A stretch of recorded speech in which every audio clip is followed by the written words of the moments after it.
There's no advertising or sponsorship on this show, but if you enjoy listening to it and would like to show your support by, say, buying me a coffee, please head on over to 5minutebiographies.com/coffee to see how. Welcome to Season 7 of the 5 Minute Biographies podcast. Here is your host, Wayne Armstrong. Hi guys, welcome to the 5 Minute Biographies podcast, Season 7, Episode 3, Elvis Presley. Elvis Aaron Presley was born on the 8th of January 1935 in Tupelo, Mississippi, in a shotgun house built by his father, Vernon. He had a twin brother called Jesse who was 35 minutes older than he, but unfortunately was stillborn. Elvis's mother, Gladys, who was of Scots-Irish descent, had eloped with Vernon when she was 21. She was 4 years older than Vernon when they were married in 1933, and the young couple did the best they could to cope, but often had to turn to handouts from family members, and also sometimes had to take advantage of government food assistance. In 1938, Vernon was jailed for 8 months after altering a cheque. This resulted in the family losing their home, and so Elvis and his mother moved in with relatives. Elvis's first experience of music came when one of his teachers at East Tupelo Consolidated School he attended suggested that he enter a singing contest. Consequently, Elvis Presley's first public performance was on the 3rd of October 1945 at the Mississippi-Alabama Fair and Dairy Show. He placed 5th after singing Old Shep whilst dressed as a cowboy. A few months later he was given his first guitar, although he recalled later that he would have preferred a bicycle or a rifle. Although at first he was shy of singing in public, he started to learn the basics of the guitar and would over time become crazy about music. In 1948, the family moved to Memphis, Tennessee. Elvis attended L.C. Humes High School, where he managed to attain a C grade in music in the 8th grade.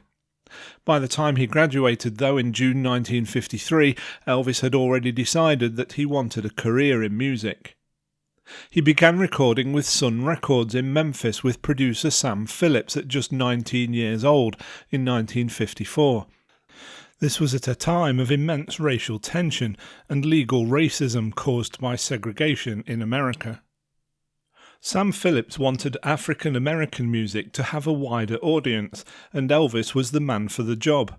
As no music style is ever completely unique, rock and roll music has its roots in rhythm and blues, or R&B. Rock and roll took the same elements but created an up-tempo combination of R&B and country music that was backbeat driven. The particular style of rock and roll that Presley created was called rockabilly. After a few false starts, Elvis stumbled across a song that worked and was the sort of thing that Sam was looking for. The song was called That's All Right, and after a popular Memphis DJ called Dewey Phillips played it on his show, people started to ask who this new singer was.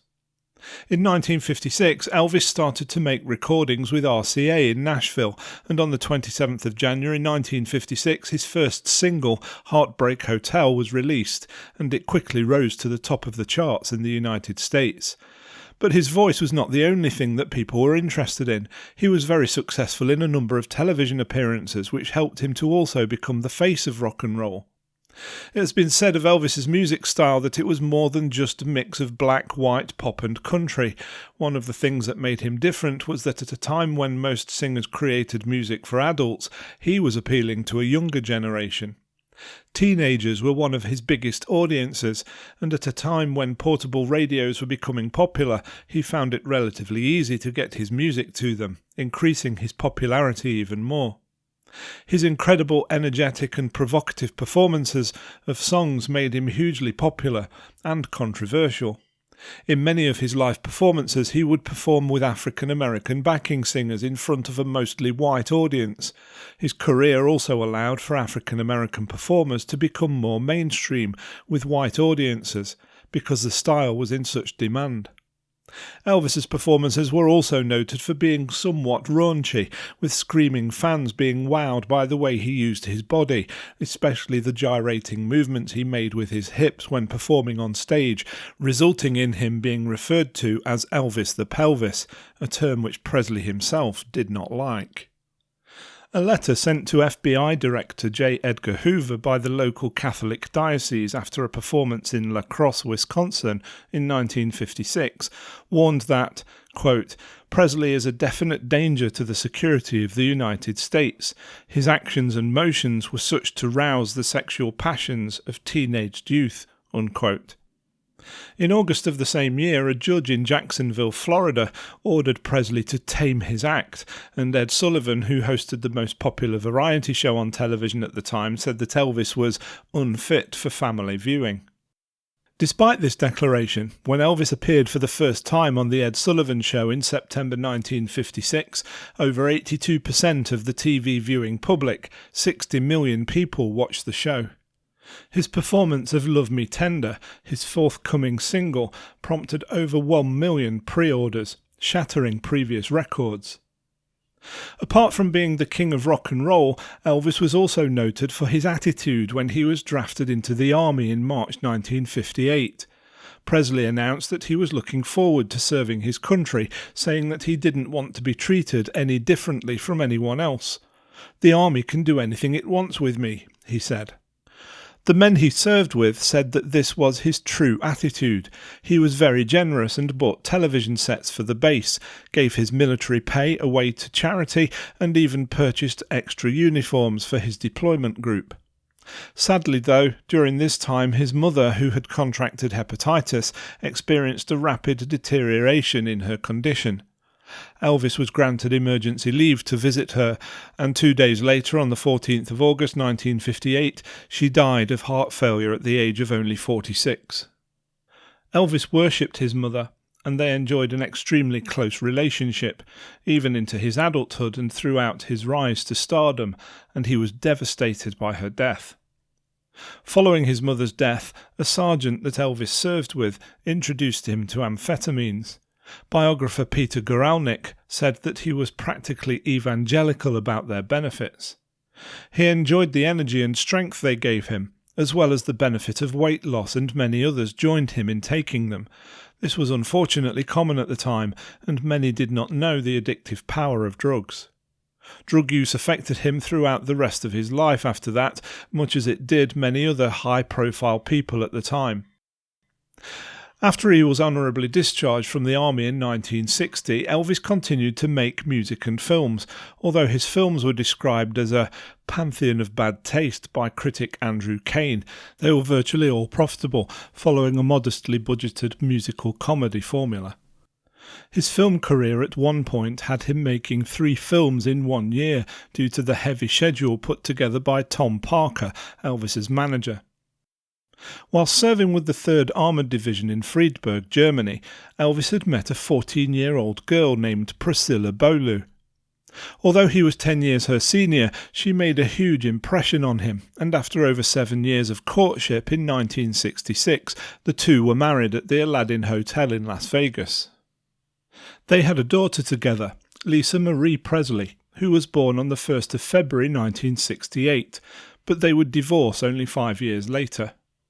According to some, the failure of his marriage was a blow from which Elvis would never recover. By this time, Elvis was in extremely bad health. He overdosed on barbiturates twice, including one so severe it left him comatose for 3 days. During the mid-1970s, recording became difficult for him, even though at one point RCA sent a mobile recording studio to his Graceland home. He recorded 18 songs during a session in 1973, but in 1974 he didn't enter the studio at all, and again only once in 1975.